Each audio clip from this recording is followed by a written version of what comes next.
I just want to put a shout out to Harrison Ingram of UNC with basically the judge from Caddyshack.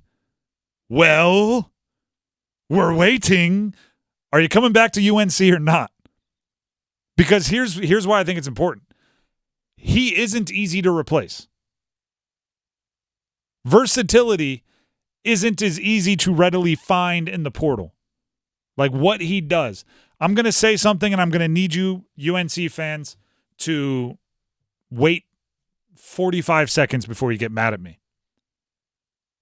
I think he's more difficult to replace in the portal than R.J. Davis.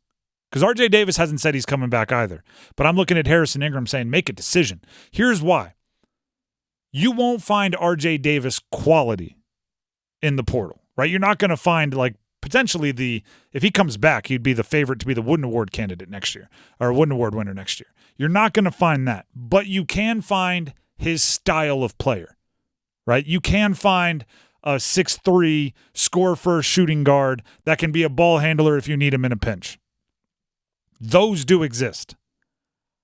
I'm not sure there is like 6'7", 6'8", can play inside, can play outside, can shoot, can defend, can be an amorphous blob as readily available in the portal, even a lesser version of. Right? I think you can find a lesser version of R.J. Davis. I think it's hard to even find a lesser version of Harrison Ingram.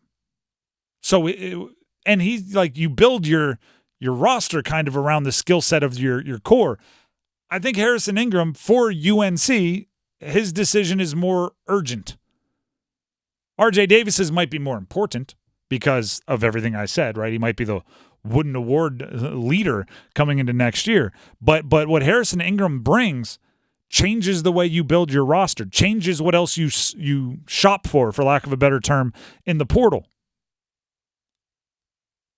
Harrison Ingram makes it easier to replace Armando Bacot, right? Because if you bring in a center who's more stretch, who likes to maybe shoot from the outside, Harrison Ingram can go grab 18, 19 rebounds. We've seen it. If you don't have Harrison Ingram there, your center, your five-man, whoever's, whether it's Washington or somebody coming out of the portal, probably has to be more of a rebounding dude. Probably has to put more of a priority on that. If R.J. Davis leaves, you're probably putting another score-first shooting guard in the starting lineup because, let's be real. Being a score-first shooting guard is what everybody wants to be when you're a kid, right? Maybe a score-first point guard. Maybe a score-first point guard because that way you don't even have to – Allen Iverson. You don't even need anyone to pass it to you. But there's always guys that can put shots up. Guys that can impact the game in a bunch of different ways without putting shots up are a little bit more rare. And that's why I think Harrison Ingram, for UNC's betterment, that decision's a big one and it needs to happen quick. The deadline to declare for the NBA draft early entry is April 27th. 12 days from now. Right in the middle of the NFL draft. Just before the NFL draft. No, the NFL draft is the 25th. It is the 25th. So it's day 3 of the NFL draft is when they have to decide. Next Saturday. Saturday the 27th. 2 Saturdays from now. Yeah.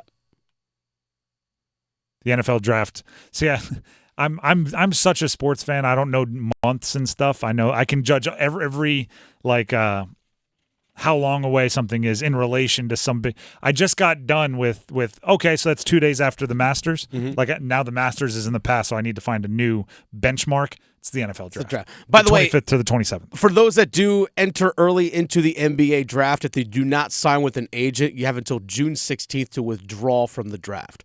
The NBA draft is June 26th, June 27th. That makes sense. Once we get through the NFL draft, I might need to know that again. That's but fair. Right now, it's all based around the NFL draft.